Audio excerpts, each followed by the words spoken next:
alternative energy sources. And a lot of them we can do right now, honey. For example, if tomorrow every automobile was what they call a flex fuel automobile, means they could pull up to a gas station and fill up with gasoline or fill up with what they call E85 ethanol. That is a thing that's 85% ethanol. Wouldn't save a lot of money at the pump, but it would affect the environment. It would keep the global warming from occurring. Second big thing we have to do, even if America, that's a little tiny thing. And we should be investing in a lot of things we could be doing to not generate as much fossil fuel waste.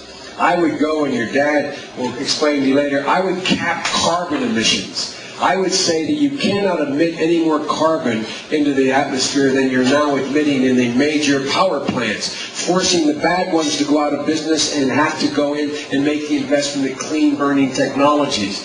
You have to do that. And it costs money, by the way. Don't kid yourself. This costs money. And the third thing that you have to understand is it's not sufficient that we get it right for global warming. In China has 1,200 million people. We have 300 million. They have 4 times as many people. India is going to, in 5 years, be bigger than China. They're going to have 1,400 million people. And guess what? They're now growing. And they're consuming more and more energy. When I was in China in 1978, you'd go into the capital called Beijing, and you'd ride a little minibus with the other senators going from meeting to meeting, and there'd be a sea of bicycles. It was like going through a school of fish. Guess what? All those folks are riding cars now. And the pollution in Beijing is horrible. And what's Beijing doing and what's China doing? The same thing we did at the turn of the last century. They're burning all this fossil fuel.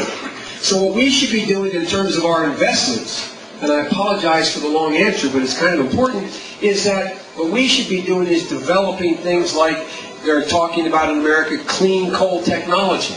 Not so much for us to burn the coal, for us to sell the technology. Sell the technology, make money, create jobs to China and India. China has all the coal they need. So we should be using this as a win-win proposition. I'll give you one last little example. All of you saw the Detroit Auto Show. It was in every newspaper, small and large, in America over the last month or so. And you saw that you have that General Motors has a plug-in automobile. The Volt, it's called. Thank you. The V-O-L-T. And it's Chevy, thank you. And the Chevy Volt is an experimental car. And it has what they call a lithium-ion battery.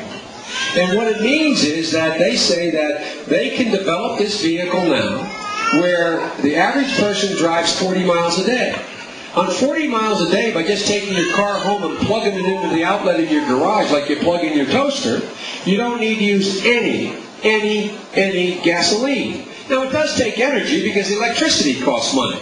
And it has to burn stuff to get the electricity going. But guess what? In the United States of America, we've been reluctant to invest in experiments to figure out how to get an ion lithium battery that works. So I have a little proposal. Spend $100 million a year in joint projects with the industry to develop a lithium-ion battery. Now, you have Japan's already doing that with their automobile companies. Germany's doing that. And we sit here in our hands and we're doing nothing. Now, will that answer all our problems? No. But it is possible. By the time you are 25 years old after you're out of college, it's possible you'll be driving an automobile, if we're smart, that you never have to pull into a gas station. Biodiesel is also research. We're ahead in technology. Chrysler Corporation, which is on the balls of its heels, is ahead in terms of biodiesel technology because of Daimler-Benz. But we're not investing in any of that to the degree that we should. This is within our power. Again, I'll end and I'll get out of your hair. I'll go back to what my dad always says. It's all about priorities. Are we going to spend $2.5 billion a year giving money to ExxonMobil to pay $34.5 million last year to encourage them to drill for oil as if they need our investment to do that? Or are you going to take that $2.5 billion and use it for experimentation and finding new alternatives in dealing with the automobile industry? or the housing industry.